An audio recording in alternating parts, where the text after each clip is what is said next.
Hola amigos, ¿cómo estamos todos? Espero que bien, bienvenidos a un nuevo directo aquí en el canal, directo de Fed hoy, directo de ver qué espera nuestro querido Banco Central, nuestro querido tío Jerome Powell y sus camaradas acerca del futuro de la economía, qué piensan que vaya a pasar, cuánto piensan bajar los intereses en este 2025, en el 2026 y 2027. Vamos a ver, obviamente hoy no van a bajar intereses, para todos aquellos que se estén preguntando. En unos 3 minuticos vamos a tener esa noticia y no van a bajar intereses. Eso no es el problema. El problema es que va a salir ese Summary of Economic Projections y ahí es donde está lo interesante. Ver si ha cambiado alguna especie de las opiniones de estos integrantes del Banco Central. Y obviamente, como de costumbre, vamos a hacer esa rueda de prensa. Voy a traducirles a lo que se diga, lo más importante que se diga, como de costumbre. Y vamos a ver qué piensa la Fed en general, desde un punto de vista de ese Summary of Economic Projections y qué nos dice el tío Powell en esa rueda de prensa. Así que gracias a todos, como de costumbre, por pasarse por acá. Espero que les guste este directo. Espero que aprendan algo. Espero que como mínimo les entretenga por un rato. Aunque las ruedas de prensa con Jerome Powell muy entretenidas a veces no son, pero esperemos que esta vez sí. Vamos a ver. De todas maneras, el mercado ha estado bien tranquilito en el día de hoy, como era de esperar. No estaba esperando ninguna especie de volatilidad. A pesar de que ha habido un poquitico para atrás y para adelante con el tema de Irán, realmente no estamos viendo mucho movimiento en el mercado y estamos relativamente tranquilos, con el petróleo inclusive cayendo un poquitico. Así que todos los ojos, al menos por ahora, están en la Fed. Ya después pasarán, me imagino, de vuelta a lo que está pasando en el Medio Oriente. Así que nada, solamente toca esperar. Estamos a un minutico más o menos de que salgan estos números, de que salga ese Summary of Economic Projections. Aquí tenemos el S&P 500 para ver exactamente cómo es que reacciona en tiempo real. Y como dice David, si llegamos a 1000 likes, yo bajo los tipos de intereses. Espérate, que el chat no me está funcionando. Si tuviese el poder de hacerlo, créeme que lo hiciese. Ok. José, no creo que tenga nada que ver lo que diga Trump con Jerome Powell. Créame que no. No creo que tenga mucho que ver. Saludos a todos, por cierto. Gracias por pasarse por acá. Saluditos en lo que esperamos por la Fed. José, ¿cómo estás? Jesús, ¿cómo está? Manuel, saludos. Neri, ¿cómo está? Luis Fernando, ¿cómo está? Aaron, ¿cómo está? Dylan dice, hola, Jorge, el juego de Madrid, ¿vale? No vamos a estar viéndolo. Al menos no al principio. 0% de probabilidad, 100% de fe. Realmente no creo que vayan a bajar los intereses. A ver, estoy casi 100% seguro que no hay posibilidad alguna de que bajen los intereses, desgraciadamente. Así que, nada, solamente 5 segunditos, dame caballeros. ¿Están listos? 3, 2, 1. Tenemos la salida.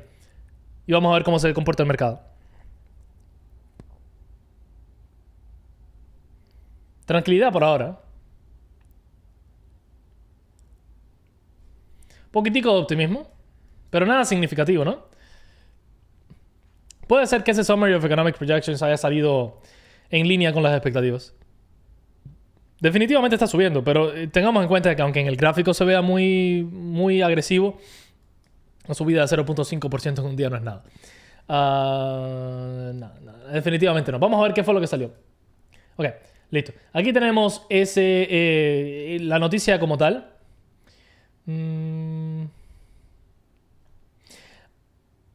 A pesar de que los movimientos en las exportaciones han afectado la información, indicadores recientes sugieren que la actividad económica se ha continuado expandiendo a una velocidad sólida. La tasa de desempleo se mantiene baja y el mercado laboral se mantiene sólido. La inflación se mantiene un poco al alta. El comité, para sostener sus metas, el comité ha decidido mantener la tasa de intereses entre 4,25 a 4,5. Una vez más, nada de sorpresas acá. Ahora vamos a mirar la información en el futuro. Bla. Van a continuar reduciendo a la misma velocidad su hoja de balance. Y el resto es literalmente lo mismo. Ahora, esto como les comenté no es lo importante, esto no es lo interesante, esto es lo que se esperaba. Lo interesante es esto. Aquí está. Vamos a darle que esto es lo que estábamos esperando. Ok, le hice demasiado zoom. ¿Así está bien? Así está bien.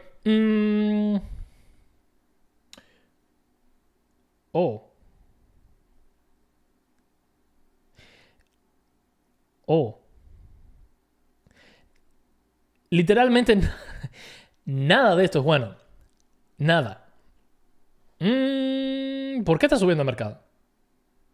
¿Por qué no está cayendo un poquitico? Está plano, está a los mismos puntos que estábamos a las 2 de la tarde.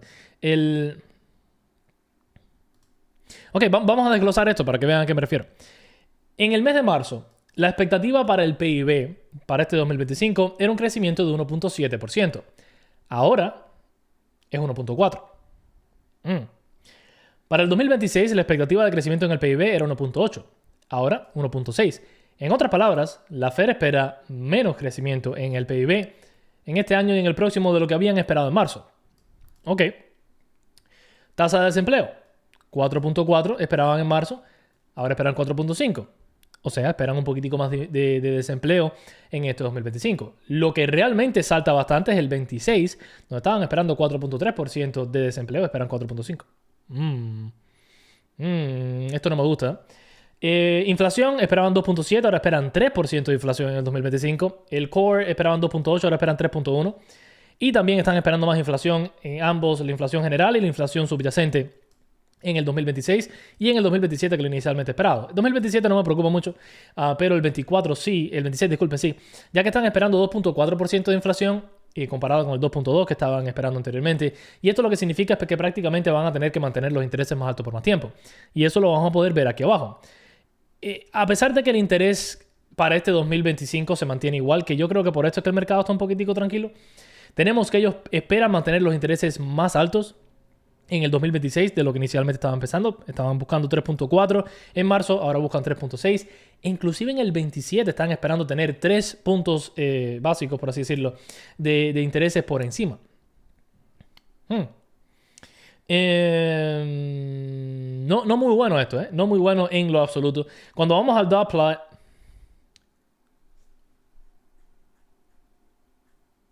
¿por qué razón el mercado está subiendo o no está cayendo bastante hoy? Segundito, déjeme ver si les encuentro el Summary of Economic Projections del mes pasado, del trimestre pasado. Summary of Economic Projections, marzo 2025. Ok. Hice mucho zoom. Aquí tenemos el de marzo. Vamos a buscar el dot plot ese. Ok. En marzo, habían 4 integrantes de la Fed que pensaban que para el 2025 los intereses iban a estar en el rango actual, o sea, que no iban a bajar los intereses, de 4.25 a 4.5. Habían 4. Ahora, 1, 2, 3, 4, 5, 6, 7. Ouch. Siguen habiendo 2 que esperan un montón de recortes, que esperan caer de 3.5 a 3.75. Siguen estando esos 2. El trimestre anterior habían 1, 2, 3, 4, 5, 6, 7, 8, 9 personas que estaban esperando 2 recortes. O sea, caer a un rango de 3.75 a 4. ¿Cuántos dije? 9, ¿no? 1, 2, 3, 4, 5, 6, 7, 8, 9. Sí, 9. Ahora mismo hay 1, 2, 3, 4, 5, 6, 7, 8. O sea, una de estas personas que estaba esperando 2 recortes, pues o subió para acá, para este próximo rango. Y la principal diferencia es que una buena cantidad de las personas que estaban esperando un recorte en este 2025, solamente 1 en vez de 2, se han terminado moviendo hacia 0 recortes. El último parece una muñequita bailarina con los puntos. Me encanta que le estamos prestando atención a las cosas importantes realmente aquí, digo. Pero sí, parece una bailarina. Ok, pero sí, esto me preocupa un poquitico, para no decirles bastante. Además de eso, cuando vamos para el 2026, lo mismo. Aquí podemos ver que estaban esperando que estuviésemos en un rango de 3.2 a 3.5. Un montón de personas, estos son que 9 personas.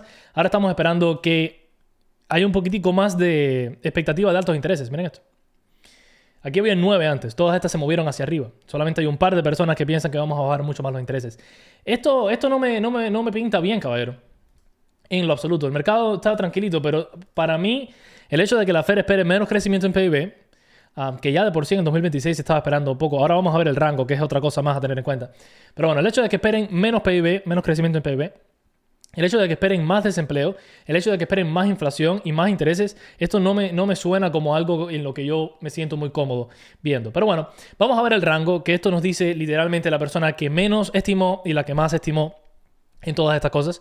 Podemos ver que el rango mínimo para el 2025 en cuanto al crecimiento del PIB subió un poquitico, o sea, un poquitico más de optimismo de esa persona más pesimista que puso el rango, mientras que el rango alto cayó. O sea, que esas personas que estaban siendo más optimistas sobre el crecimiento en el PIB en el 2025, pues no están siendo tan optimistas ya.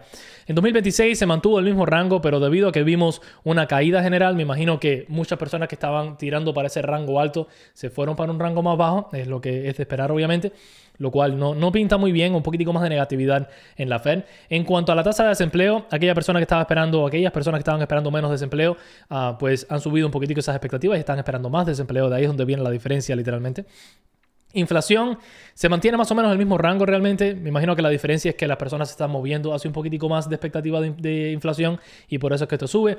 Y en cuanto a el rango, en cuanto a los intereses, ya lo vimos. Vimos el dot plot como el máximo y el mínimo se mantiene igual, pero muchas más personas se están moviendo hacia expectativa de mayores intereses. Que esto no es lo que queremos ver en lo absoluto. Esto no es lo que queremos ver. Así que no sé, yo no veo por qué razón el mercado sigue verde. Tomando en cuenta estas expectativas, yo esperase que el mercado cayese en el día de hoy. Y una caída tal vez un poquitico más gordita, ¿no? De lo que estamos viendo. Así que, nada, ahí tienen las expectativas de la Fed. ¿Qué espera la Fed en términos simples? Menos crecimiento en el PIB, más desempleo, más inflación, más intereses. Rico, sabroso. Así que, nada. Hay que reírse, ¿no? No puedo decir más nada porque esto es lo que se temía hasta cierto punto. Lo único que yo creo que le puede dar un poquitico de tranquilidad a las personas es que tampoco el cambio es tan grande. Sí, 4.5 de desempleo, pero se estaba esperando 4.4, tampoco es que se va a acabar el mundo. Pero que también la Fed no va a ponerte aquí 6.2% de desempleo, ni va a ponerte aquí negativo 1% en el 2026, qué sé yo. No te va a poner esos números porque al ellos poner esos números se crea una profecía que se autocumple prácticamente. Yo personalmente no me siento muy cómodo con nada de lo que estoy viendo en la economía hoy por hoy. Pero bueno, es lo que es. Déjenme saber ustedes cómo se sienten con todo esto de la Fed. Ahora lo que toca hacer es esperar a ver qué nos dice nuestro queridísimo tío Pavo. Así que, nada, déjenme saber ustedes cómo se sienten. Déjenme saber ustedes cómo van. Vamos a ver qué dicen en el chat acá. ¿A qué hora ahora el tío Pavo? En unos 20 minuticos, hermano. Diego dice, si llegamos a 10 likes te afeitas y tú pones tu camisa del Padre Jorge. Se me rompió, Diego, así que no, esa no la van a ver más nunca. La vieron aquel día del Padre Jorge y ya más nunca. ¿Cómo está el mismísimo? El mercado no cree en nada de esos informes, puro humo. Es que para mí ese es el problema, Ignacio, que yo no creo estos informes.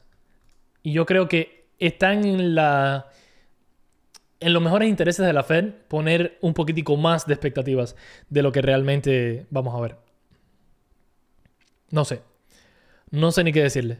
No habrá recortes y habrá estancamiento, me voy a la recesión. Si realmente hay estancamiento y no habrá recortes, estamos hablando de una estanflación, que no es tan bonito, ¿no? Gonzalo, sí, literalmente, para resumir, esperan peor todo. Todo. No hay un número que ellos esperen que esté mejor. Algunos se mantienen, sobre todo los más para 2027, pero 2025 y 2026 están esperando prácticamente todo que sea peor. O lo mismo, al menos, con cuanto a los intereses. Pero ya les mostré que aunque el median de los intereses está en 3.9, el dot plot no nos dice que está bien la cosa. Hay una buena cantidad de integrantes que no quieren recortar este año. ¿A qué se refiere con el PIB? Como se llame, ese es el Producto Interno Bruto del país. Es prácticamente el crecimiento en la economía. Creo que la bolsa se da la vuelta con la rueda de prensa. Vamos a ver, Robert. Muchas veces no lo hace. A veces Jerome Powell sabe qué decir para manipular a los inversores. No para manipular, pero para hacerlos sentirlos mejor, ¿no? Para calmar un poquitico los nervios. Aunque realmente creo que no es que estamos en un momento muy asustado del mercado. Honestamente, si yo si hubiese tenido que apostar, ¿verdad? Y a mí me dicen, Jorge, tras salir estos números, ¿qué tú esperas del mercado? Yo hubiese esperado una caidita de 1% más o menos. Porque el mercado está esperando con un... Tal vez esto ya cambió ya. No, sigue igual. El mercado está esperando alrededor de 40% de probabilidades de que bajen intereses 2 veces. Estos son 2 veces de bajada. Y si nos ponemos a pensar, el mercado está esperando un 93% de probabilidades de que bajen al menos una vez intereses. Y si nos ponemos a ver lo que espera la Fed, estamos hablando de que... Vamos a contar todo... Ay, ¿qué pasó aquí? Vamos a contar todo esto rápido. Ok, aquí tenemos 1, 2, 3, 4, 5, 6, 7. Tenemos 7 más 2 más 2. ¿Y cuánto tenemos aquí abajo? 1, 2, 3, 4, 5, 6, 7, 8. Wait, 1, 2, 3, 4, 5, 6, 7, 8. Que sí son 8. O sea, hay 19 integrantes de la Fed, ¿verdad? De esos 19 integrantes de la Fed, 1, 2, 3, 4, 5, 6. Son 7, ¿verdad? De esos 19 integrantes de la Fed, 37% no está esperando una bajada de intereses este año. 0. Mientras que el mercado está esperando, tiene una posibilidad de solamente 7% de no ver una bajada este año. No sé, yo hubiese esperado una caída en la bolsa hoy. Una vez más. Mercado irracional. No hay ningún argumento para que siga en verde, hoy debió caer. Estoy de acuerdo. Pero bueno, ¿qué vamos a hacer? ¿Qué vamos a hacer? Dame un consejo general entonces a partir de esto. Frases, el consejo va a seguir siendo el mismo, hermano. Si ve buenas oportunidades, compre. Pero no nos desesperemos. No creo que es el momento para estar comprando cualquier cosa que se nos presente. Creo que definitivamente tenemos que mirar muy seriamente el tema de rebalancear el portafolio. Tenemos que mirar muy seriamente el tema de tener efectivo en mano. Tenemos que mirar muy seriamente el tema de cuidar dónde estamos poniendo nuestro dinero. Es lo que diría yo. Si queremos salir rápido de la bolsa, hablar acerca de finanzas personales generales, creo que definitivamente tenemos que considerar fondo de emergencia, pagar deuda, toda esa serie de cosas. Creo que son más importantes que nunca ahora, porque ninguno de estos números a mí me da optimismo realmente en cuanto a lo que pueda pasar en la economía. Me encantase que la bolsa se desplomase para poder comprar las acciones que yo quiero, los precios que yo quiero. Pero no me gusta lo que veo. Si hay alguien que tiene otro punto de vista y me puede dejar saber su punto de vista de por qué razón el mercado está subiendo o estable al menos. ¿Por qué el mercado sigue verde? Vamos a ponerlo así. En el día de hoy, me encantaría discutir un poquitico, conversar, no discutir de fajarnos, pero sino tener una discusión educada acerca de por qué ustedes piensan que el mercado está subiendo hoy. ¿Es por optimismo con lo de Irán? ¿Es por optimismo con las compañías? No sé. Déjenme saber qué es lo que ustedes piensan. Montecristo, completamente de acuerdo. Creo que tener liquidez es muy, muy, muy importante. Rupert dice, ¿ganamos, Jorge, o no? ¿Quiénes? ¿Los inversores? Bueno, seguimos ganando, I guess. Seguimos ganando como la gente de Yados, pero la economía no sé. BPX dice, ahora hablando de todo un poco, ¿qué raza de gato es tu favorita? Ok, ya llega el momento, BPX, ¿no? De hacerme preguntas random hasta que empiece a hablar Jerome Powell. Mi raza de gato favorita son los Tuxedo Cats. No tengo gatos, por cierto, ni creo que vaya a tener nunca. Pero estos son los que me gustan. Tuxedo Cat. Me da mucha gracia. Estos. Él pudiese trabajar para Wall Street fácilmente, ¿no? Pero sí, este es mi marca de gato favorita. Gujar dice, iré por mi café antes de que empiece a hablar mi tío Pavo. Buena idea. Yo creo que el mercado no es racional hace tiempo. Los momentos de racionalidad es cuando corrige como en abril y a niveles correspondientes. Estos momentos duran un poco y cuesta que ocurran. Tiene razón. El mercado para mí se rige 100% por la liquidez. Si hay inyección de dinero, el mercado sube. A ver, es la verdad. Pero también yo creo que hay un cierto sentimiento. Miren, cosas que sé yo, como ASTS, la locura que estamos viendo. Y yo creo que esto es lo mismo, lo que está pasando con cosas como ASTS. Es lo mismo que estábamos viendo a principios de año. Con el Trump Coin y con... Hay otras cosas que ahora se me olvidan. El Spaghetti Computing y toda esa serie de cosas. Y miren lo que le pasó después. No sé. Emanuel dice, se llaman blanco con negro, por favor, más respeto. Es verdad que los gatos no tienen raza. Se le dice... Los gatos naranja también me gustan bastante. Aunque sé que son complicados, pero les tengo mucho respeto a los gatos naranja.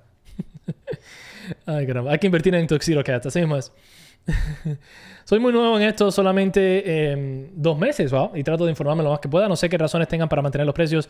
Pensaría que ahorita la gente se está avanzando mucho en la guerra. Puede ser, Luis, puede ser. Yo creo que, hasta, como le comenté, esta es una de las cosas que tal vez está aguantando los precios en la bolsa, que hay cierto optimismo de que va a acabar el tema con Irán y que esto va a causar más subidas en la bolsa, pero... Para mí, la economía es mucho más importante. La tasa de desempleo, el PIB, las expectativas de parte de la Fed, que obviamente es una institución muy importante, la inflación, esto es mucho más importante para mí que lo que pueda estar pasando en el Medio Oriente. Yo sé que lo del Medio Oriente se puede convertir en algo muy, muy serio, pero al menos por ahora no lo es. Así que, no sé, para mí esto me preocupa, sobre todo teniendo en cuenta que la Fed nunca, a no ser que ya estemos en una recesión, nos va a decir que están esperando una caída en el PIB. La Fed nunca va a decir que esperan 0.7% más de desempleo. Porque si... A ver, si no lo esperan, ¿cómo lo puedo decir? Si lo esperan y no lo dicen, tampoco es que les pasa nada. Mientras que si lo esperan, lo dicen, terminan, lo que le comenté, creando esa profecía que se autocumple, porque todo el mundo dice, oh, la Fed ahora está esperando 5% de desempleo. Caramba, o sea, la cosa se va a poner muy fea. Si yo tengo negocios, déjame empezar a recortar. Déjame empezar a recortar empleados. Déjame empezar a recortar gastos. Déjame empezar a hacer... Y esa cantidad de recortes por miedo termina llevando a muchas personas a recesión. Así que ellos nunca te van a decir que realmente esperan que las cosas se pongan muy feas. Si nos ponemos a ver cuáles eran las perspectivas de la Fed en cuanto a inflación, por ejemplo, podemos ver lo que estaban esperando en aquel entonces, en 2021. Si nos ponemos a ver las expectativas de la Fed y demás, pre-2009... Lo mismo, ellos no, en ningún lugar te decían que iba a haber una recesión. Aunque muchas cosas sí estaban indicando que íbamos para allá. Pero bueno, ¿qué vamos a hacer? Cuanto más haya guerra, la bolsa sube, imprimen dinero para hacer la guerra y esto termina en el mercado. No sé si realmente... No sé si realmente el tema de guerra a corto plazo sea beneficioso para el mercado. Quizás existe un recuerdo reciente del desplome en abril y tanto retail como grandes inversores solo quieren montarse en el próximo rally. Es lo único que se me ocurre, pero qué sé yo. No es mala adivinanza, ¿no? O mala hipótesis. No es mala hipótesis, yo creo que es la mejor. Ahora vamos con lo del Patreon, dice Dylan. No. Yo digo que es por crédito, tiene la gente, por eso sigue subiendo cuando ya no pueda pagar su cuenta y se va a caer. No, definitivamente, dato que esa parte de el consumo sigue creciendo por la deuda. Eso no hay duda ni ninguna especie de incertidumbre. Sigue subiendo por eso. Ahora, la bolsa, obviamente uno no puede invertir con crédito. Así que, ¿por qué está subiendo? ¿Cuáles son las expectativas que están llevando a grandes inversores, instituciones y demás a no importarle en lo absoluto lo que diga la Fed? No sé, es mi pensamiento. Diciendo eso, por cierto, antes de que empiece a hablar Jerome Powell, les quiero recordar que, les quedan que 12 horas más o menos, un poquitico más, 18 horas, para que se expire el flash sale de Investing Pro, que es, como les he comentado, una de las mejores plataformas, al menos desde mi punto de vista, para hacerle análisis a nuestras inversiones. La pueden cambiar de forma nativa a español, que sé que le importa a muchísimas personas y les gusta a un montón, con razón, por cierto. Es una de las pocas que yo conozco así que realmente recomiendo que nos permiten hacer eso. Así que, además de todo eso, además de obviamente de ser cambiado nativamente a español, un montón de análisis, toda la parte de valor intrínseco que Seeking Alpha, que es más caro inclusive, no tiene. Si están interesados, recuerden que el flash sale expira mañana. Van al enlace en la descripción. El primer enlace en el chat también. Ahí se lo voy a dejar. Y pueden obtener ese 50% añadido a un 15% por ahí por mi parte. Así que... nada, eso está en la descripción y expiran unas horitas. Así que saquen el provecho. Aquellos que no le han sacado provecho a flash sales pasados. ¿Qué más tenemos por acá? Gracias a todos, por cierto. Casi 1000 personas acá. No tengo palabras para agradecerles. Con el gol de Vini. No empieza el partido todavía, Dylan. No me voy a agarrar con eso. Alguien por ahí arriba puso el gol de Bellingham. No, tampoco. Yo sé que el partido empieza a las 3. El Manchester City nada más ganó por 2-0. Yo hubiese esperado que ese partido iba a terminar 40-0. William, tengo un video preparado muy pronto acerca de eso. Le explicaré más con detalle en ese punto. Obviamente, para refugiarnos es mejor comprar Bitcoin y vender oro. A ver, siéndole sincero, si realmente estamos pensando de que vamos a ver una caída significativa, sí puede que el tener Bitcoin y el tener oro nos resguarde. El problema para mí con ambas de estas cosas es los precios que estamos pagando ya.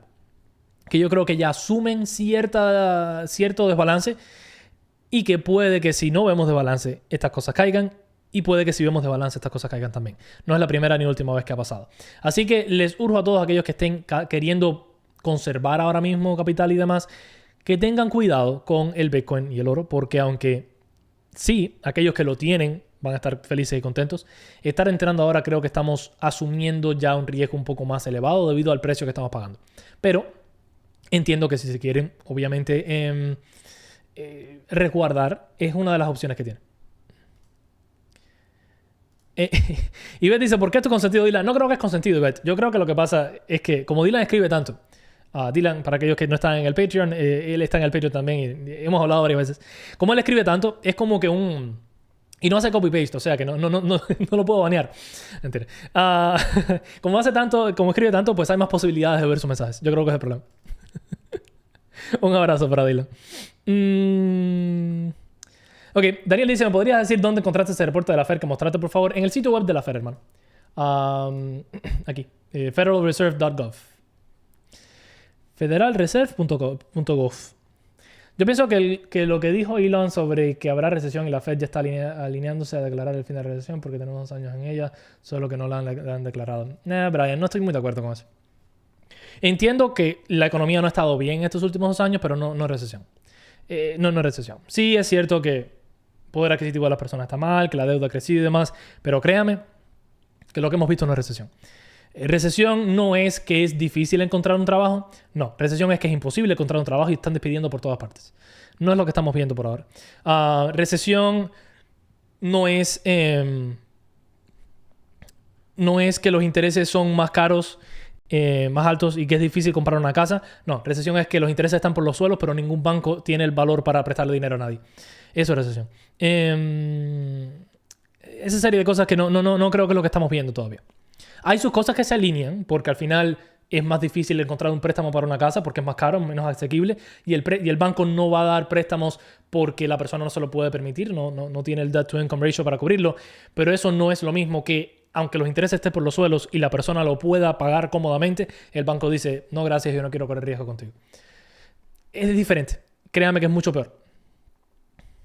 Familia dice, me siento celoso con ese Dylan, chicos, esa es preferencia. Ay, caramba. ¿Qué más tenemos por acá? Con esos datos de la Fed esperan esta inflación. A ver,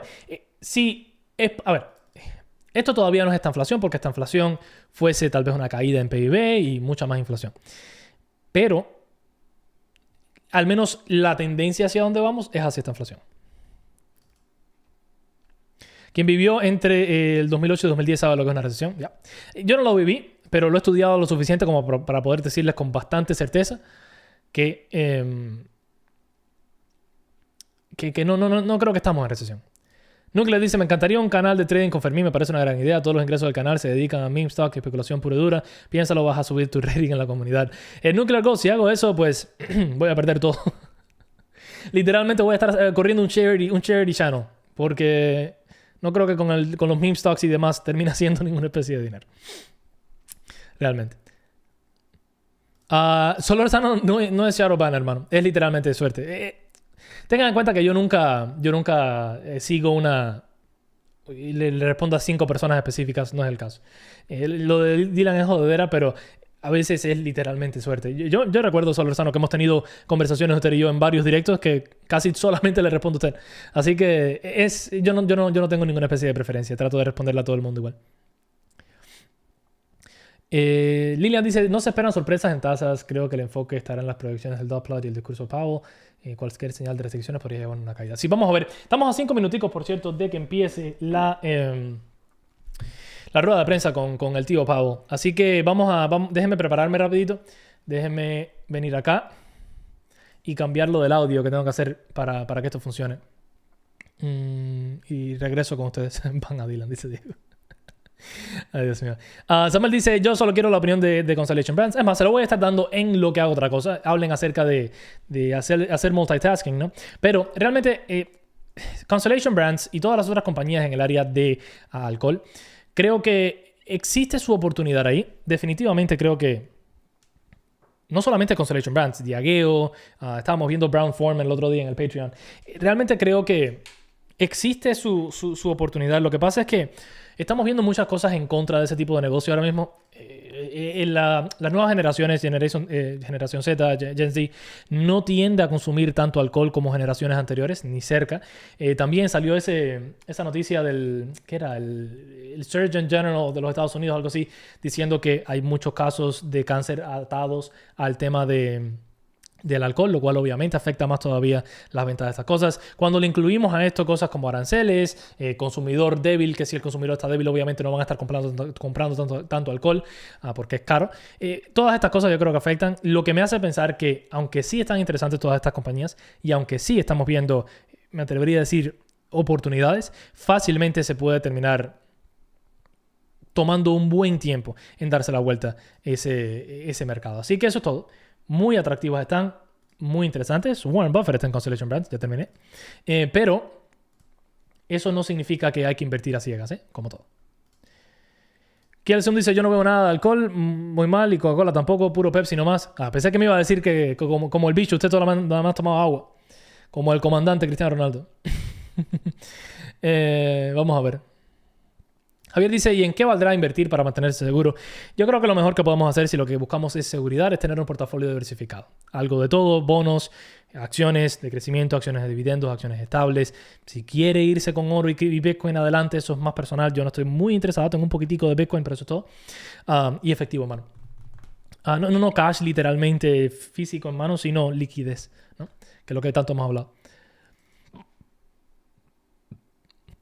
Voy corro al canal por igualar el canal. Están juguetones hoy. Están juguetones hoy. Ok, ya estamos casi al comenzar la rueda de prensa con el tío. Así que vamos a ver. Esto es altamente misleading, ¿no? Esto es un poco... Porque este dot plot para mí no me indica que, definitivamente, ven, 2 cortes este año. No, mi hermano. A duras penas muchas personas esperan uno. No sé. Vamos a ver. Ok. Estamos a 1 minutico y pico de que empiece esto.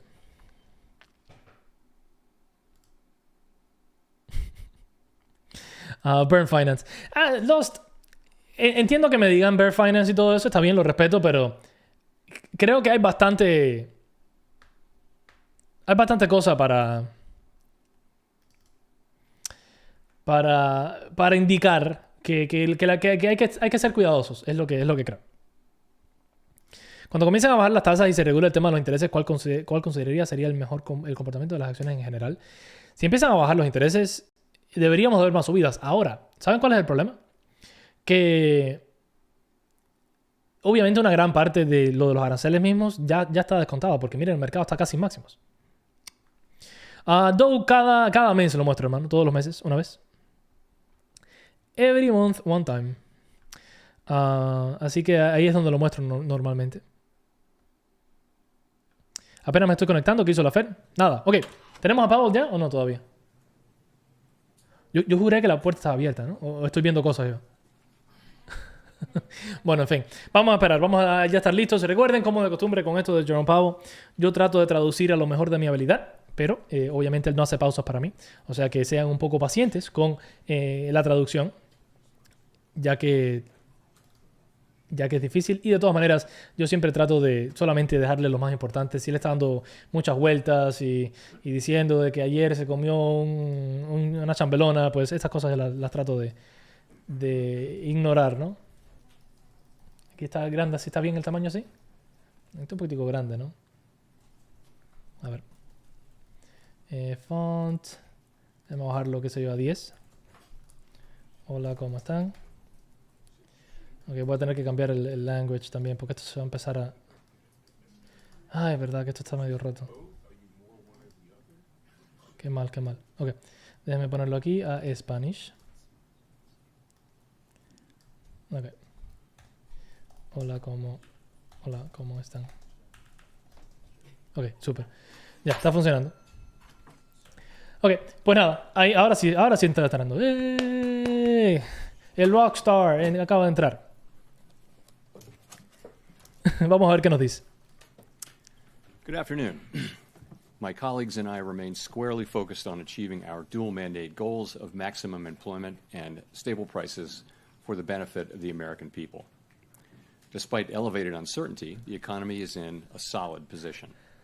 The unemployment rate remains low, and the labor market is at or near maximum employment.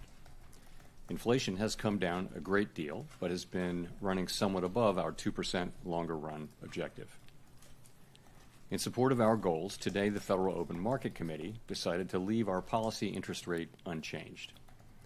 We believe that the current stance of monetary policy leaves us well positioned to respond in a timely way to potential economic developments. I'll have more to say about monetary policy after briefly reviewing economic developments.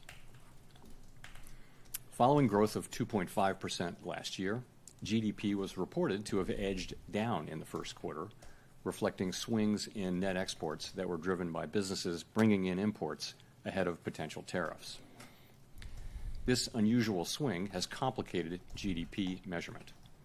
private domestic final purchases, or PDFP, as we call them, which excludes net exports, inventory investment, and government spending, grew at a solid 2.5% rate. Within PDFP, growth of consumer spending moderated, while investment in equipment and intangibles rebounded from weakness in the fourth quarter. Surveys of households and businesses, however, report a decline in sentiment over recent months and elevated uncertainty about the economic outlook, largely reflecting trade policy concerns. It remains to be seen how these developments might affect future spending and investment. In our summary of economic projections, the median participant projects GDP to rise 1.4% this year and 1.6% next year, somewhat slower than projected in March. In the labor market, conditions have remained solid. Payroll job gains averaged 135,000 per month over the past 3 months. The unemployment rate, at 4.2%, remains low and has stayed in a narrow range for the past year. Wage growth has continued to moderate while still outpacing inflation. Overall, a wide set of indicators suggests that conditions in the labor market are broadly in balance and consistent with maximum employment. The labor market is not a source of significant inflationary pressures. The median projection for the unemployment rate in the SEP is 4.5% at the end of this year and next, a bit higher than projected in March. Inflation has eased significantly from its highs in mid-2022, but remains somewhat elevated relative to our 2% longer-run goal. Estimates based on the Consumer Price Index and other data indicate that total PCE prices rose 2.3% over the 12 months ending in May, and that, excluding the volatile food and energy categories, core PCE prices rose 2.6%. Near-term measures of inflation expectations have moved up over recent months, as reflected in both market and survey-based measures. Respondents to surveys of consumers, businesses, and professional forecasters point to tariffs as the driving factor. Beyond the next year or so, however, most measures of longer-term expectations remain consistent with our 2% inflation goal. The median projection in the SEP for total PCE inflation this year is 3%, somewhat higher than projected in March. The median inflation projection falls to 2.4% in 2026 and 2.1% in 2027. Our monetary policy actions are guided by our dual mandate to promote maximum employment and stable prices for the American people. At today's meeting, the committee decided to maintain the target range for the federal funds rate at 4.25% to 4.5%, and to continue reducing the size of our balance sheet. We will continue to determine the appropriate stance of monetary policy based on the incoming data, the evolving outlook, and the balance of risks. Changes to trade, immigration, fiscal, and regulatory policies continue to evolve, and their effects on the economy remain uncertain. The effects of tariffs will depend, among other things, on their ultimate level. Expectations of that level, and thus of the related economic effects, reached a peak in April and have since declined. Even so, increases in tariffs this year are likely to push up prices and weigh on economic activity. The effects on inflation could be short-lived, reflecting a one-time shift in the price level. It's also possible that the inflationary effects could instead be more persistent. Avoiding that outcome will depend on the size of the tariff effects, on how long it takes for them to pass through fully into prices, and ultimately on keeping longer-term inflation expectations well anchored. Our obligation is to keep longer-term inflation expectations well anchored and to prevent a one-time increase in the price level from becoming an ongoing inflation problem. As we act to meet that obligation, we will balance our maximum employment and price stability mandates, keeping in mind that without price stability, we cannot achieve the long periods of strong labor market conditions that benefit all Americans. We may find ourselves in the challenging scenario in which our dual mandate goals are in tension. If that were to occur, we would consider how far the economy is from each goal and the potentially different time horizons over which those respective gaps would be anticipated to close. For the time being, we are well positioned to wait to learn more about the likely course of the economy before considering any adjustments to our policy stance. In our SEP, FOMC participants wrote down their individual assessments of an appropriate path for the federal funds rate based on what each participant judges to be the most likely scenario going forward. The median participant projects that the appropriate level of the federal funds rate will be 3.9% at the end of this year, the same as projected in March. The median projection declines to 3.6% at the end of next year and to 3.4% at the end of 2027, a little higher than the March projection. These individual forecasts are always subject to uncertainty, and as I've noted, uncertainty is unusually elevated. And of course, these projections are not a committee plan or decision. At this meeting, the committee continued its discussions as part of our 5-year review of our monetary policy framework. We focused on issues related to assessing the risks and uncertainties that are relevant for monetary policy and the potential implications for policy, strategy, and communications. Our review includes outreach and public events involving a wide range of parties, including Fed Listens events around the country and a research conference that we held last month. We are open to new ideas and critical feedback, and we will take on board lessons of the last 5 years in determining our findings. We intend to wrap up any modifications to our statement on longer-run goals and monetary policy strategy by late summer. After that, we will consider enhancements to our suite of communications tools, including the SEP.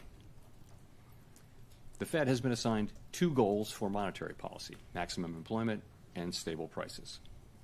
We remain committed to supporting maximum employment, bringing inflation sustainably to our 2% goal, and keeping longer-term inflation expectations well anchored. Our success in delivering on these goals matters to all Americans.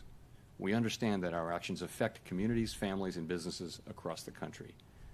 Everything we do is in service to our public mission, and we at the Fed will do everything we can to achieve our maximum employment and price stability goals.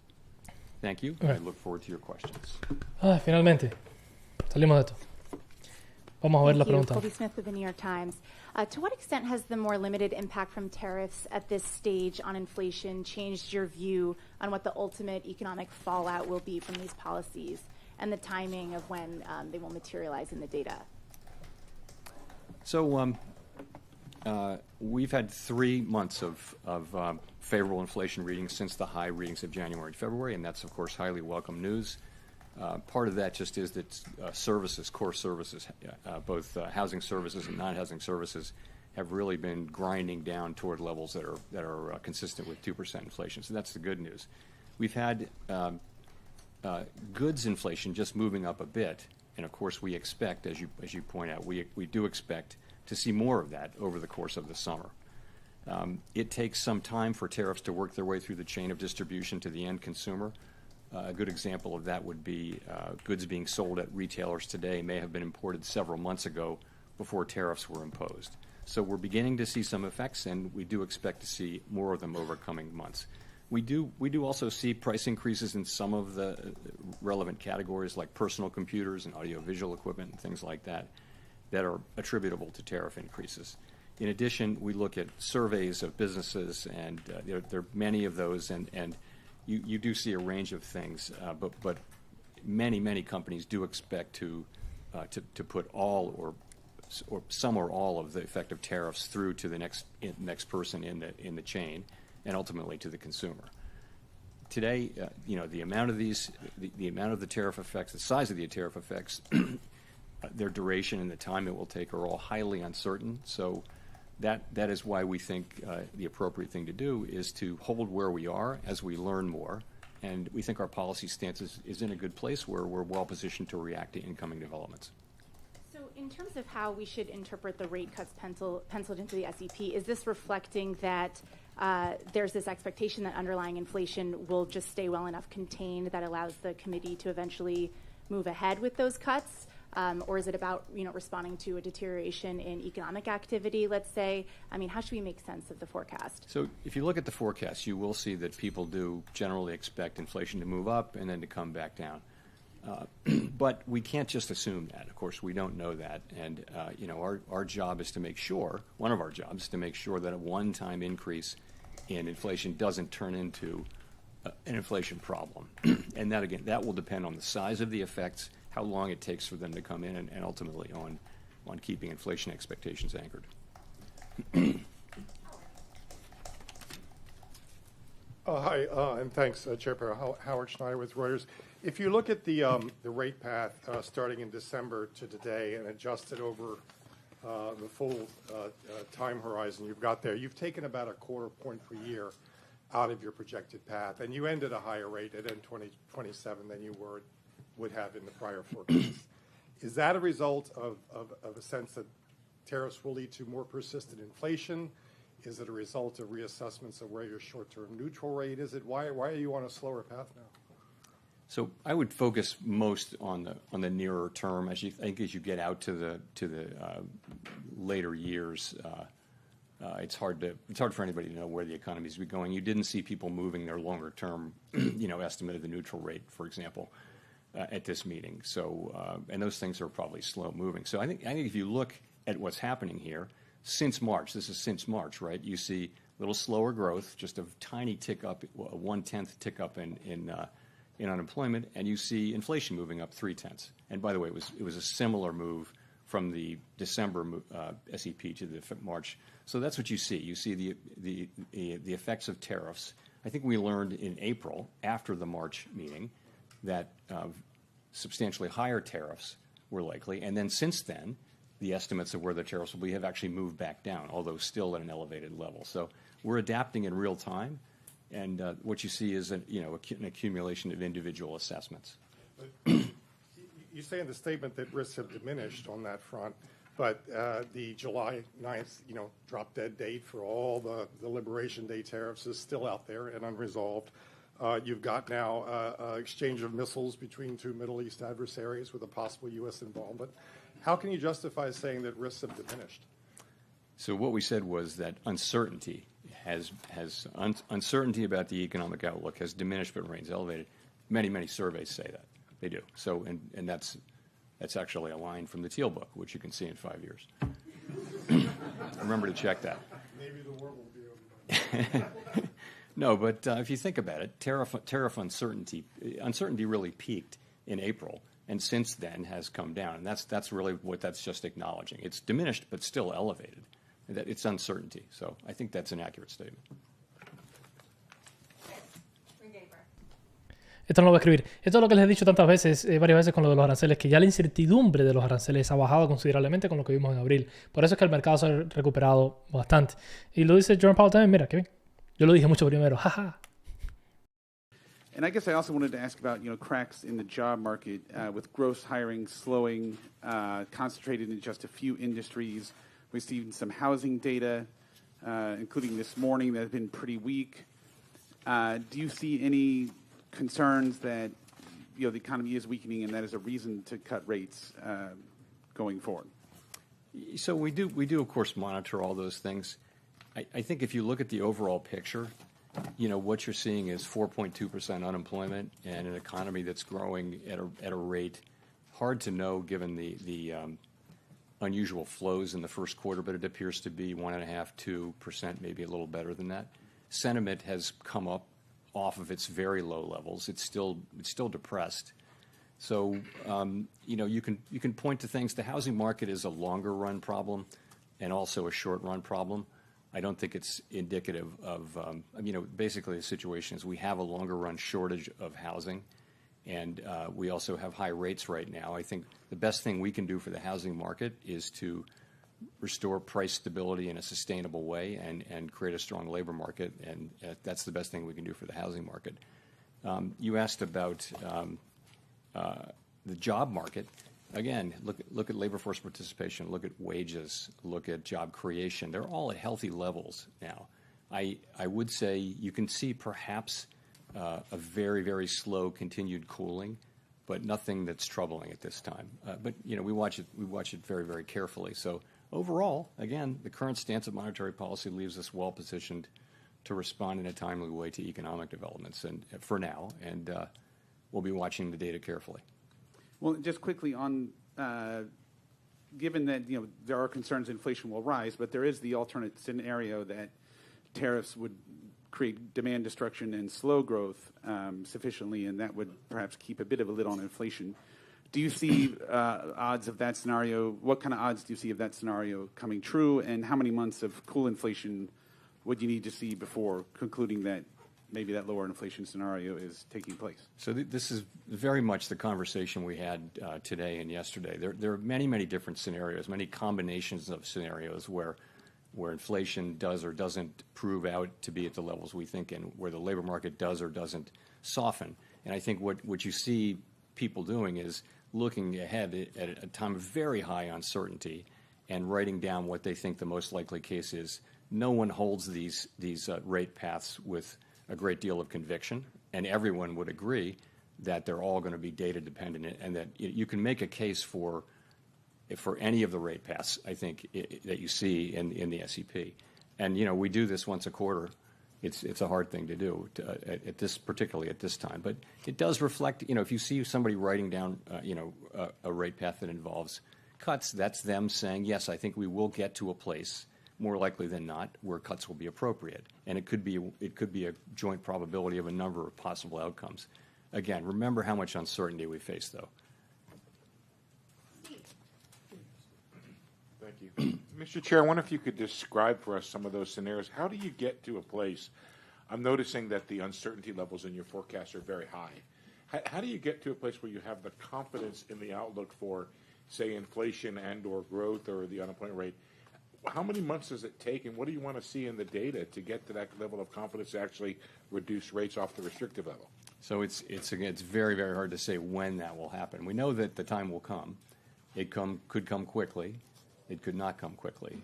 As long as the economy is solid, though, as long as we're seeing the kind of labor market that we have and reasonably decent growth and inflation moving down, we feel like the right thing to do is to be where we are, where our policy stance is, and just learn more. And in particular, we feel like we're going to learn a great deal more over the summer on tariffs. We hadn't expected them to show up much by now, and they haven't. And we will see to the extent to which they do over coming months. And I think that's going to inform our thinking, for one thing. In addition, we'll see how the labor market progresses. So at some point it will become clear. I can't tell you exactly when that will be. And, meanwhile, we'll be watching the labor market very carefully for signs of weakness and strength, and tariffs for signs of what's going to happen there. And, of course, there are many developments ahead. Even in the near term, developments are expected on tariffs. So I think we don't yet know with any confidence where they will settle out. We have an estimate, and I think all estimates are now pretty close together, but it's highly uncertain. When you say estimate of the impact of tariffs on the core PCE, is that what it is? And could you share that? What you start with is what's the effective tariff rate overall, and people are managing to that. But, the pass-through of tariffs to consumer price inflation is a whole process that's very uncertain. As you know, there are many parties in that chain. There's the manufacturer, the exporter, the importer, the retailer, and the consumer.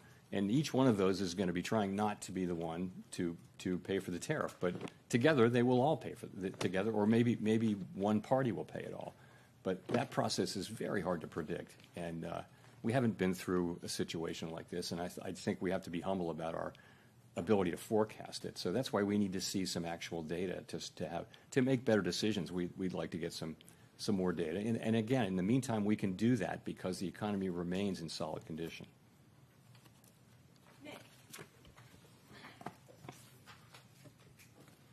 Nick Tamarosa, the Wall Street Journal.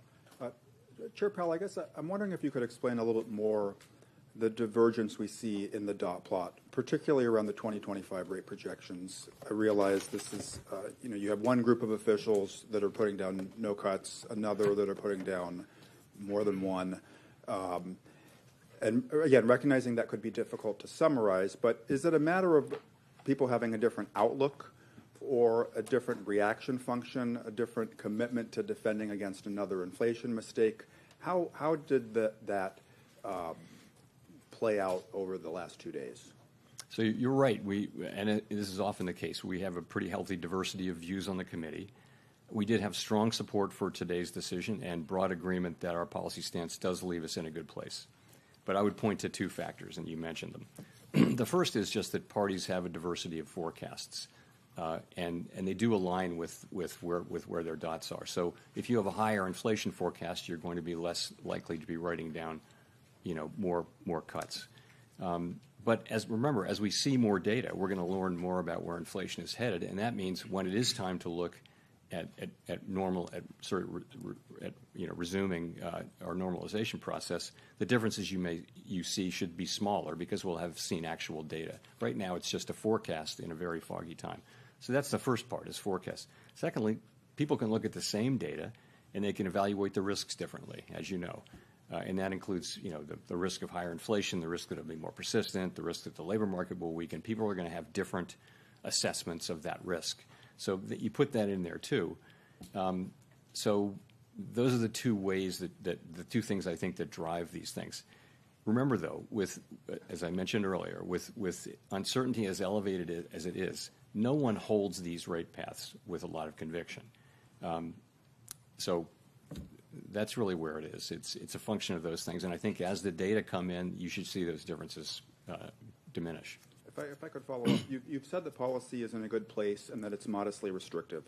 Given all the uncertainty you just talked about, tariff levels, uncertainty around the pass-through, is it price increases versus margin compression, some of the softness that Chris talked about in labor and housing, why wouldn't it be better to have rates at a more neutral setting as the economy heads into this period of very high uncertainty? So if you just look backward at the data, that's what you would say, but that's not. We have to be forward-looking, and the thing that every forecaster, every outside forecaster, and the Fed is saying is that we expect a meaningful amount of inflation to arrive in coming months, and we have to take that into account. So I think a backward-looking look would lead you to a neutral stance, but we can't. We have to look at that, and because the economy is still solid, we can take the time to actually see what's going to happen. There's a range of possibilities on how large the inflation effects and the other effects are going to be. So we'll make smarter and better decisions if we just wait a couple of months or however long it takes to get a sense of really what is going to be the pass-through of inflation and what's going to be the effects on spending and on hiring and all those things. Michael McKee from Bloomberg Radio and Television. Your friend down at 1600 Pennsylvania Avenue continues to lob insults in your direction, and I'm wondering, given now that the Supreme Court has maybe carved out the Fed from some of the legal implications of that, whether this is just noise that the markets and everybody should ignore until your term is up, or whether you worry that it could lead to more pressure on confidence on Wall Street, on consumers, about the outlook for the economy. Okay. From my standpoint, it's not complicated. What everyone on the FOMC wants is a good, solid American economy with a strong labor market and price stability. That's what we want. We think our policy is well positioned right now to deliver that and to be able to respond in a timely way as the data lead us around. The economy's been resilient, and part of that is our stance. And again, we think we're in a good place on that to respond to significant economic developments. That's what matters. That is what matters to us. Pretty much that's all that matters to us. I need to ask, assuming you are not reappointed, would you stay on as governor when your term as chair ends? I'm not thinking about that. I'm thinking about this. Andrew. Thanks, Mr. Chairman. I guess with workplace raids increasing, picking up significantly, what kind of effect would that have on the labor market in the short term? With what picking up? Workplace raids. So you're asking immigration? Yeah. You know, I wouldn't want to speculate. One way to get at that from an economic standpoint, we of course don't comment on immigration policy. It's not ours to make or comment on. But what you see is an unemployment rate that has been really solid and at a low level, not really increasing. It's been in a good range and well within the range of mainstream estimates of maximum employment. And that means, like, part of that is that labor demand and labor supply are kind of moving down at the same rate. Labor demand is softening. You see that in job creation, but it's still kind of at a healthy level. And labor supply is diminishing because the immigration numbers that we see are much lower than they were. So those two factors, supply and demand, that's what has kept the unemployment rate in a reasonably stable place. Okay, thanks. The other thing I wanted to follow up on is if you could elaborate on the potential changes to the SEP that you suggested were part of the framework review, I think. So the framework review really has two tracks, right? The first track is our policy framework that is reflected in the consensus statement. And we've said that we would finish that and announce it by the end of the summer. So we're well along in that process. We've had the meetings that we need to have, and we're now going to be going into, into discussions about, specific changes to language. So that's the framework part of it. The second part of it is our communications tools and practices. And that part comes next. Okay, that's what we're going to do in the meetings this fall. Actually, what we did at this meeting, though, is we sort of prepared the ground for that. We had a meeting where we talked at a high level about a number of ideas.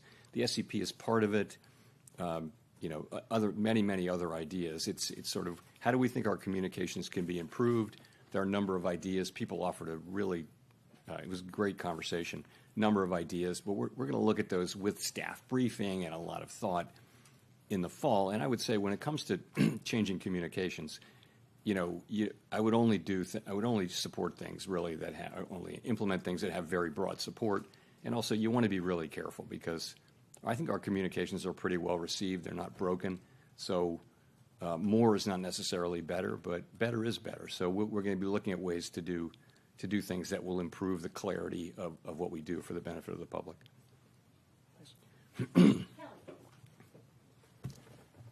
Thanks, Chair Powell. Kelly O'Grady, CBS News. You're famously known as the guy that makes decision based on data instead of speculation. You've said today the inflation data is in a good place. We don't know how tariffs are going to impact prices going forward. That's uncertain. But I've got to go back to the last time that you cut rates in December, and there was still the what if of tariffs. So what made you feel comfortable cutting then when inflation was higher than where it is today and you didn't cut today? Well, the forecast for inflation in December was 2.5%. Core PCE for 2025, the forecast was 2.5%, which was a good inflation forecast. I think what we've learned is that, and this was long before we had any idea of what the actual policies would be, we've learned that tariffs are going to be substantially larger than forecasters generally thought. And we don't, our forecasts are generally not particularly different from those of other well-resourced forecasting operations. So what we learned, and particularly in April, was that very substantially larger tariffs were coming, and that would mean higher inflation. That's what happened. And so you saw 2.5% forecast in December, you saw 2.8% in March, and you see 3.1% now. So it's 0.6 higher inflation for 2025, and that's a big part of the change, and that's due to the effects of the tariffs that are, we don't know where they're going to land, but it's pretty apparent they're going to land higher than outside forecasters were really guessing at the end of last year. My follow-up to that, I think consumers, right, we're looking for relief on rates when it comes to mortgages, car loans. Small businesses want to take out more manageable loans. When you look at the cumulative inflation over the past 5 years, prices have risen over 20%. It's been a rough road. So what is the tipping point then for the wait and see approach in terms of how much it's going to help versus when it hurts the American consumer? Well, I mean, we're trying to restore price. Best thing we can do for the public that we serve is restore price stability. If we can, and we will, restore price stability, meaning 2% inflation on a durable, sustainable basis. That, and also maximum employment. If we restore those things, that's the best thing, and that is our goal. The best thing we can do for the American people, for households and businesses, that is the ultimate thing that we can deliver. And they can make their decisions without having to think about inflation all the time. So in the meantime, we have to keep rates high to get inflation all the way down. They're not very high, let's be honest. I would say policy is modestly or moderately, probably modestly now restrictive. If you look at the economy, it's not performing as though it were performing under very strict monetary policy, very restrictive monetary policy. So I would say probably modestly restrictive. And so what it will take is confidence that inflation is coming down. Now, I would say without tariffs, that confidence would be building, because if you see what's happening with non-housing services and housing services, which are the other two big pieces other than goods, those are coming down really nicely now. So I think we have to learn a little more about tariffs. I don't know what the right way for us to react will be. I think it's hard to know with any confidence how we should react until we see really the size of the effects, and then we can start to make a better judgment. So that's what we're doing, and I think we can take the time to do that because unemployment is 4.2%. Wages are moving up. Real wages are moving up at a healthy clip now, and inflation is 2.3% headline inflation over a 12-month basis. So it's a good economy and a solid economy with decent growth. Thank you, Chair Powell. So you're saying that uncertainty has come down, the economy is moving at a solid pace, inflation has come down over the past 3 months, and this is all moving in the right direction. So are you indicating here that Americans should expect some sort of economic pain in the second half of the year? I'm not saying that at all. From our standpoint, what I can say is that the U.S. economy is in solid shape. Inflation has come down. The unemployment rate remains at 4.2%. As I mentioned, real wages are moving up. It's a good job creation is at a healthy level. Unemployment, again, as I said, low. Labor force participation in a good place. So, and what we're waiting for to reduce rates is to understand what will happen with really the tariff inflation. And there's a lot of uncertainty about that. Every forecaster you can name who is a professional forecaster with adequate resources and forecasts for a living is forecasting a pretty significant. Everyone that I know is forecasting a meaningful increase in inflation in coming months from tariffs, because someone has to pay for the tariffs, and it will be someone in that chain that I mentioned between the manufacturer, the exporter, the importer, the retailer, ultimately somebody putting it into a good of some kind, or just the consumer buying it. And all through that chain, people will be trying not to be the ones who pick up the cost, but ultimately the cost of the tariff has to be paid, and some of it will fall on the end consumer. We know that because that's what businesses say, that's what the data say from past. So we know that's coming, and we just want to see a little bit of that before we make judgments prematurely. And follow up on that. So you spent years though talking about how you're data dependent, and be a little more direct on this. Now you're making decisions looking forward. Doesn't the data you're seeing today indicate there should be a rate cut? No, I mean, your monetary policy has to be forward-looking. That is elementary. You've got to be looking. I always talk about the incoming data, the evolving outlook, and the balance of risks. That we say that over and over and over again, right? So it's always forward-looking. If at the very beginning of the pandemic, we cut rates to zero immediately. Nothing had happened. We just knew that it was going to be really bad, right? So we took very aggressive forward-looking because we knew things were going to be unusually difficult. So, of course, this is something we sort of know is coming. We just don't know the size of it. And again, the economy seems to be in solid shape. So the labor market's not crying out for a rate cut. Businesses, were in a bit of shock after April 2, but you see business sentiment. You talk to business people now. There's a very different feeling now that people are working their way through this, and they understand how they're going to go, and it feels much more positive and constructive than it did 3 months ago, let's say. So, again, we think that our current stance of monetary policy is in a good place.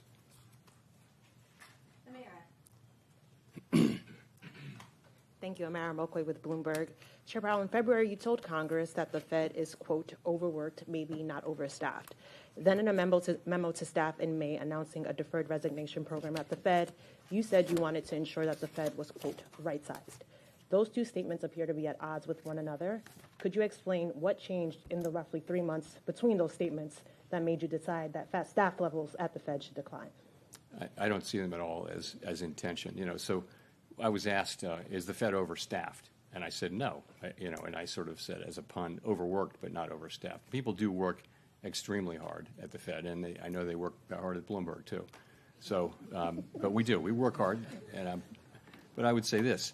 So we are careful stewards of public resources, and sometimes you need to show that. So there have been several times in our history, modern history, where the Fed has said, you know what, we're going to do a buyout. We're going to show the public, we're going to demonstrate that we are good stewards of public resources. So we thought, and I thought, that this is a time when we can, we grow at about, our headcount has grown at about 1% a year. So over the course of a couple of years, we're doing a careful scrub of the board and all the reserve banks, and we're going to find 10% of employees who can do something else, where we can streamline our operations, and we think we can get there in a year. Ok, por ahora nada, porque esto no... Las hormigas bravas son sus favoritas de Manuel. No sé por qué hacen estas preguntas. A ver, yo entiendo que le tengan que preguntar ciertas otras cosas acerca de cómo funciona la Fed, del tema de comunicaciones internas, pero caramba, no sé, dejen esas preguntas para el final. Hagan preguntas que tengan un poquitico más que ver con las expectativas, por qué esperan más desempleo, por qué esperan más dolor en el PIB, qué es lo que está pasando, esto tiene que ver con el inventario o no, qué están viendo ellos, por qué esperan menos crecimiento en PIB, cosas un poquitico más importantes, ¿no? ¿Tienen muchos empleados o no? No entiendo. Pero bueno, vamos a ver. Por cierto, el mercado cayó, no sé por qué, no creo que tenga nada que ver con lo que él dijo, porque yo no creo que dijo nada así importante. Realmente sus respuestas para todo han sido un poquitico inútiles hoy. No ha dado mucha respuesta que valga la pena, que nos dé ninguna especie de idea, ¿no? No hay mucho que podamos leer entre líneas. Pero también ya tuvimos ese reporte del Summary of Economic Projections que nos deja saber más o menos qué es lo que ellos esperan. Así que nada. As you know, we're doing a buyout program. We're going to hit that goal. I think many organizations find that they can do this. You don't want to do it every year or anything, but you can do it at intervals, and you wind up not interfering with your ability to perform your jobs.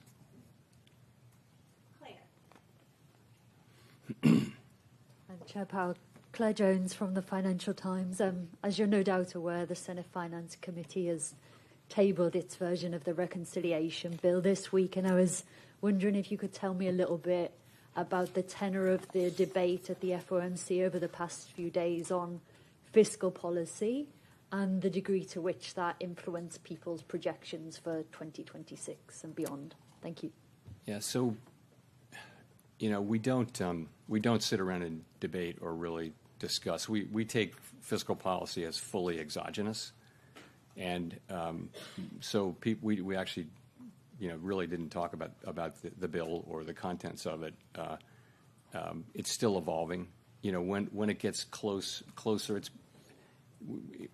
remember also we have a very, very large economy, and that the effects will be at the margin, I expect that they may already be in, but they will be in by the next meeting. We'll make an estimate. But it's not a major thing. It's nothing that we discuss. It may have been mentioned a couple of times, but as something that's coming in. But I think the outcome is, we don't know the outcome yet there, so hard to be real specific. Neil. Thanks, Chair Powell. Neil Irwin with Axios.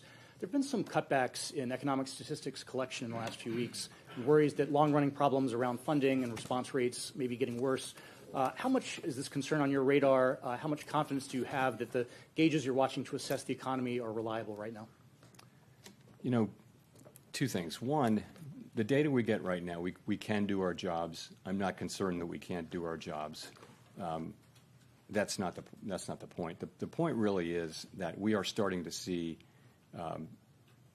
layoffs and important gatherers of data are saying that they're having to cut back on the size of their surveys. That's going to lead to more volatility in the surveys. I think we should take a step back and, from our standpoint, and I think the standpoint of businesses and governments and everyone, having really good data on the state of the economy at any given time is a huge public good. It helps. It not just doesn't help the Fed. It helps the government. It helps Congress. It helps the executive branch. More importantly, really, it helps businesses. They need to know what's going on in the economy. The United States has been a leader for many, many years in this whole project of measuring and understanding what's happening in our very large and dynamic economy.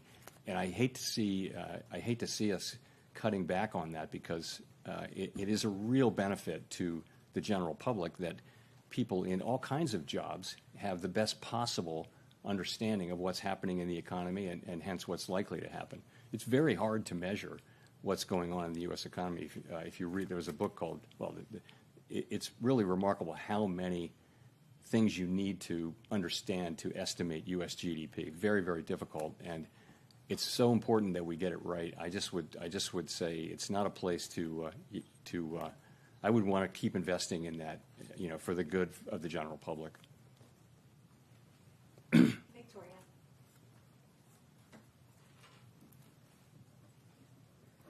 Hi, Victoria Guida with Politico. So you're conducting this monetary policy strategy framework review, but next year we're supposed to have a new Fed chair, and I'm wondering if that affects at all the way that you're approaching this. How do you ensure that this framework will actually be durable? The framework document goes back to 2012, and it's the committee's document. It's not like we're going to invent a brand new way to do things. It's been an evolving document, so it shouldn't depend on who the chair is at all. It should depend on what's happening in the economy and what the committee wants to do. So, yeah, it isn't really tied to any particular chair. And we used to renew it every year. Now we do it every 5 years. So, but I don't think I've never heard anyone raise this issue that a new chair might want to come in and go in a completely different direction. I really don't think that's right. But but that's not going to be up to me to decide. Is that affecting at all who you're consulting with? Not at all. Not in any way.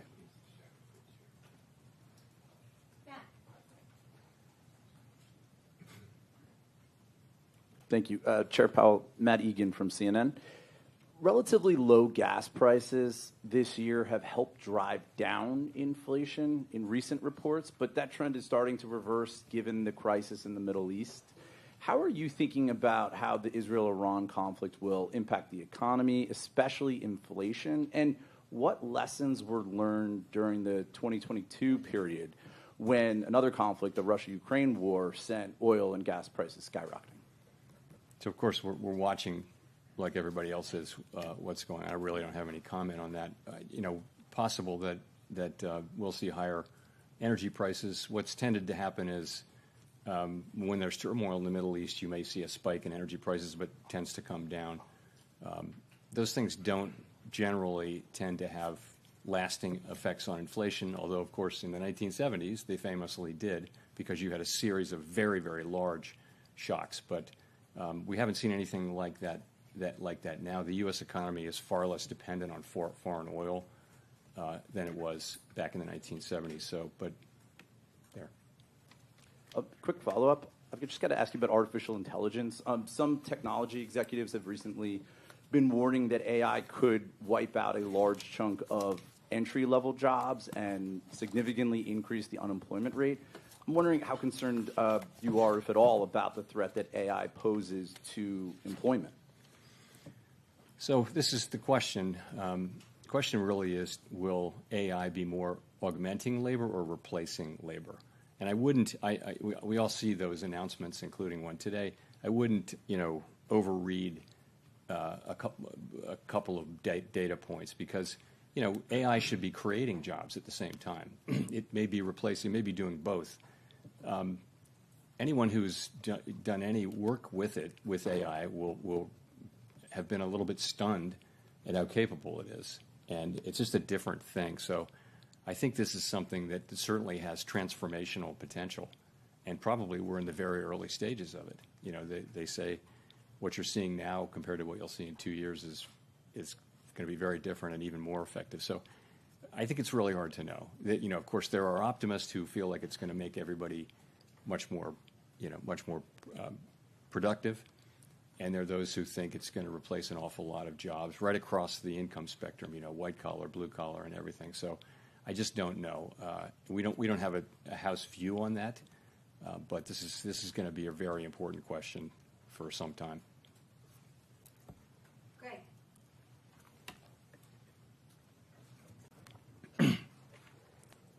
Thank you. Greg Rapp from MarketWatch.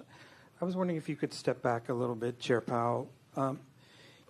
There's a spate of articles and a lot of op-eds now in the newspapers saying that the U.S. economy and the global economy is going through this profound change, akin to the end of the Bretton Woods era in the 1970s. And don't you owe the American people, some sort of like explanation for what we're going through? I mean, I noticed earlier this month when you talked about Bretton Woods a little bit, and you said that Bretton Woods, the Fed staff had to like change how the dollar movements of the dollar was impacting the economy. Are we going through something like that now? That, you know, are you having to change how you do monetary policy? Is it that fundamental a change underway? Thanks. It's certainly a time of real change. You know, from a geopolitical standpoint, from a trade standpoint, from an immigration standpoint, you see this not just here but everywhere. So there's quite a lot going on. It doesn't change the way we do monetary policy in the near term. I mean, but and it doesn't change our objectives or what we need to do. And you know, these things are not really our issues. They're really issues for elected governments. All of those issues are really for elected governments. But there's no question it's a time of real change, and very hard to see where that goes. You know, will it be? There have been many things written about how it's going to be a more inflationary time. That's possible. It's not guaranteed. You know, AI could cut in the very other direction. AI could make people much more productive and push in the other direction. I don't know, though. So, but you're right. But honestly, our focus is a much more practical one, and that is how do we keep inflation low and employment high in the near term. That's really what we're about. Mark.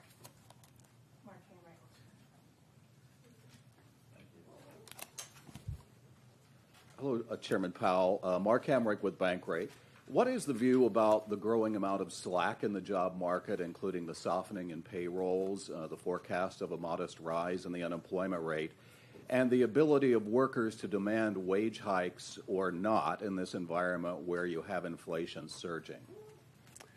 You don't really see unemployment going up. You don't see increased slack, really. I mean, at the margin, remember, you're at 4.2% unemployment. That was for many years, that was an extremely low level. It happens to have come up off of an even lower level as we came out of the pandemic. We were as low as 3.4%, but 4.2% is probably at the low end of estimates of the longer run, sustainable level of natural rate of unemployment.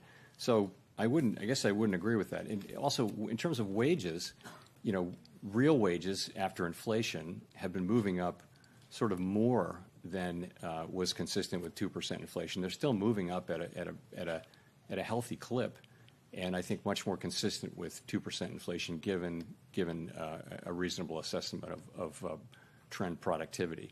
So it's a pretty good labor market. You know, you're right that the level of job creation has come down, but so has the supply of workers, the change in the supply, the new supply.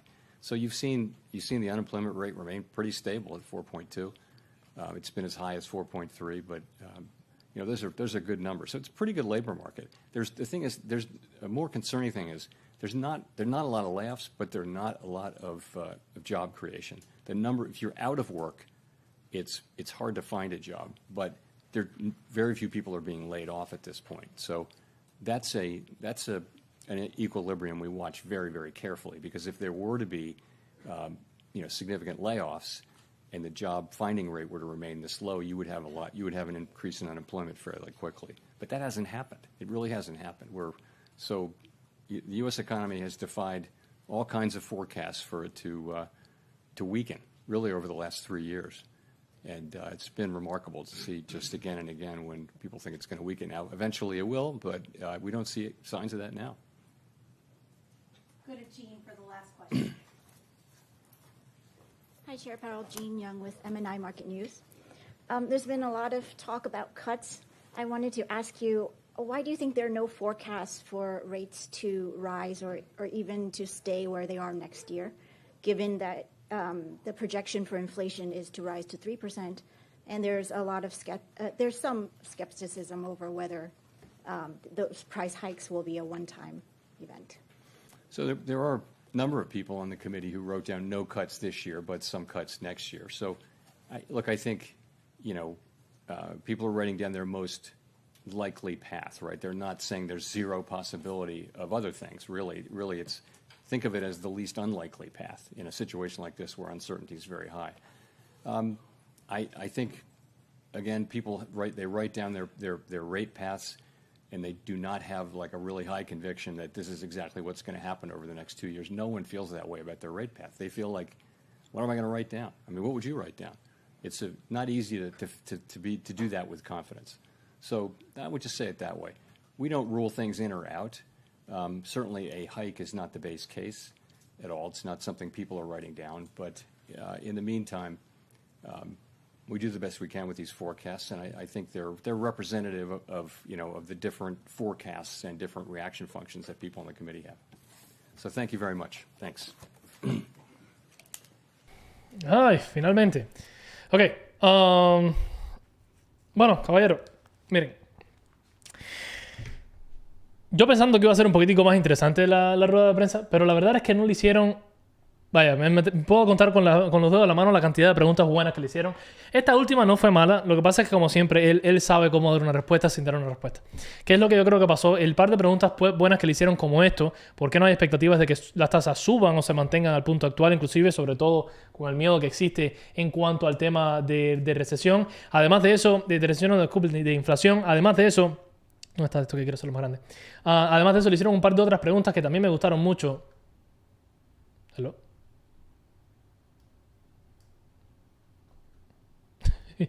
¿Qué le pasa a esto? Okay. Le hicieron un par de otras preguntas que me gustaron mucho también. Déjenme ver acá.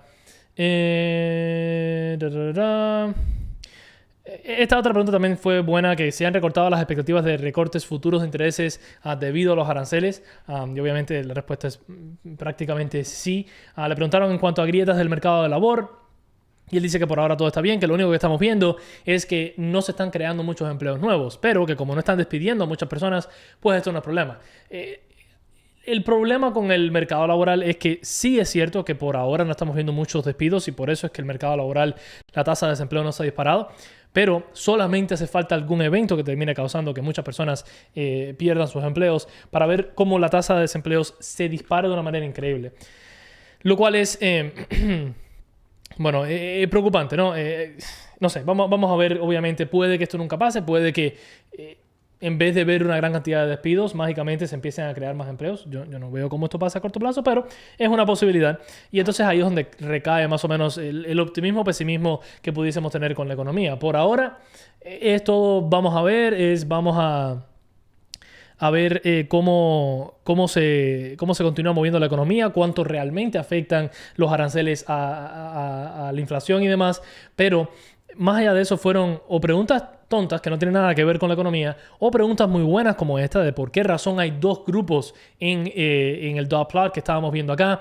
Pero él no dio una respuesta. Él prácticamente no explicó. Dijo, no, es que las personas tienen opiniones distintas. No nos dijo como que no, es que, mira, hay un grupo dentro de la Fed que piensa que basado en cómo está la economía ahora mismo hay que mantener los intereses altos. Y una cosa también que obviamente nadie le preguntó, pero que hubiese sido bien interesante.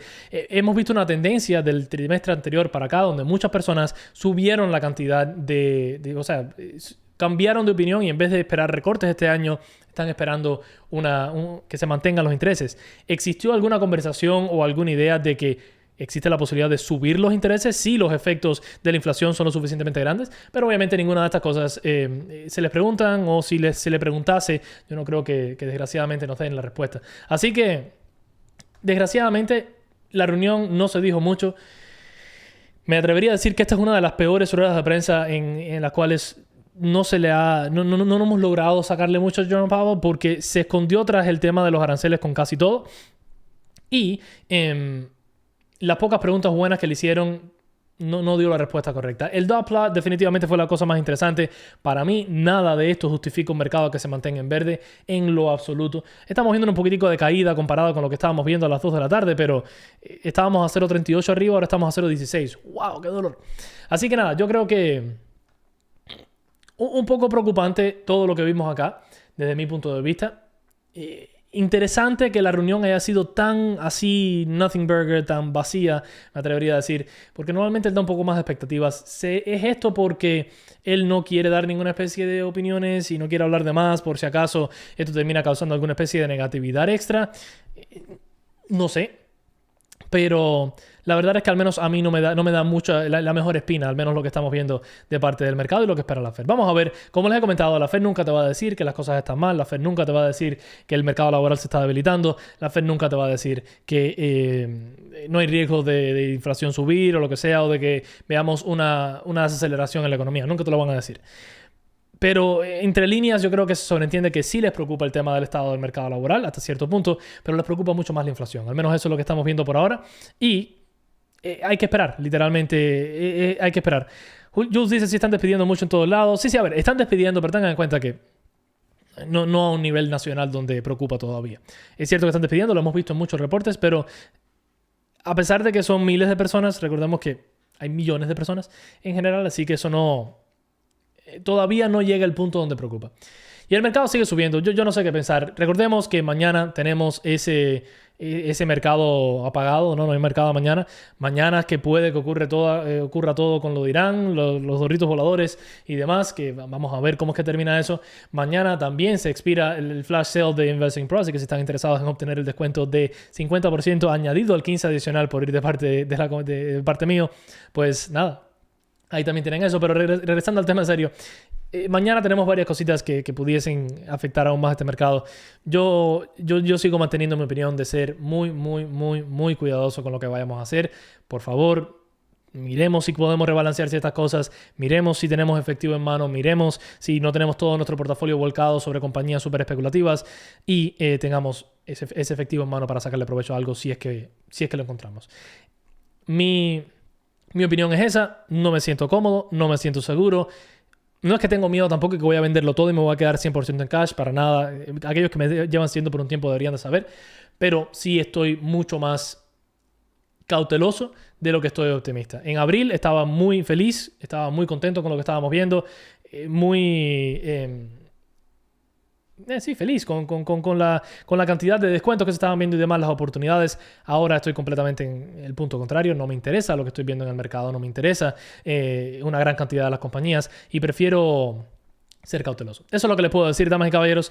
Mañana no va a haber live, obviamente, debido a que no hay directo. Tiene que ser que algo un poco fuera de serie salga que diga. Así que nada, vamos a ver qué realmente ocurre y nos vemos en la próxima. Lo quiero un montón. Gracias a todos por haberse pasado por acá.